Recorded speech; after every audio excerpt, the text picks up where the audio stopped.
I recently put together a post on the Oracle's Classroom about why I think it was a good thing that Berkshire sold its newspaper business to Lee Enterprises. So Berkshire and Lee Enterprises have been partnered recently over the last year and a half or so, where Lee has been paid a fee as well as a cut of the profits to manage Berkshire's newspaper holdings, which number 100 or so, and that recently just struck an agreement for Lee to buy all of Berkshire's newspapers for 140 million, and it's a rare day that Berkshire sells a business, and I put together this post and this video to comment on that, and I think it was a good move for Berkshire, and not just for financial reasons. I think one of the main motivations for Berkshire is to protect its reputation. Buffett has seen this movie before. In the 1980s, the textile business really started to show signs that it was not at all economically viable, and Buffett took steps to try to hold on to it, but ultimately in 1985 he had to sell actually close down the business. He sold the assets essentially for scrap. So he's seen this movie before.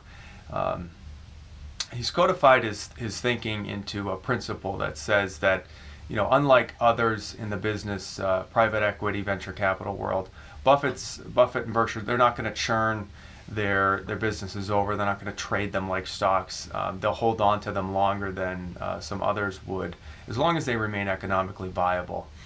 So that principle said that they would not engage in what they called gin rummy capitalism, but there was an exception for businesses that had labor problems, major labor problems, or unending losses, and that's where Berkshire finds itself at this point with its newspaper business. And so Buffett was essentially facing the situation of not having one or two textile companies, but 100 in its newspapers.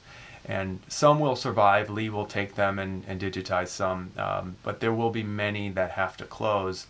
And rather than take that slow drip, when each newspaper closed, I think Buffett just said, let's rip off the Band-Aid, let's sell them now, and because Berkshire's reputation would suffer if it was seemingly a never-ending chain of its newspapers going out of business. It would have a rich corporate parent that they would look to, and everybody would point to say, hey, why don't you make these survive if you think they're so important? So rather than facing that pain, I think Buffett just said, let's get it done now.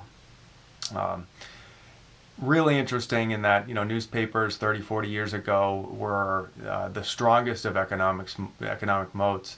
They printed money. They were the definition of a monopolistic, what Buffett called a franchise, where they were protected. They minted money. Almost anybody could run them, and they would make a ton of money.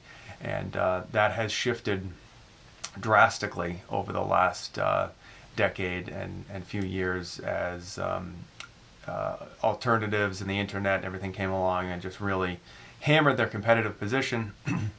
The newspapers just have all these fixed costs and and high expenses, and the revenues just kept going down, so it didn't make sense economically.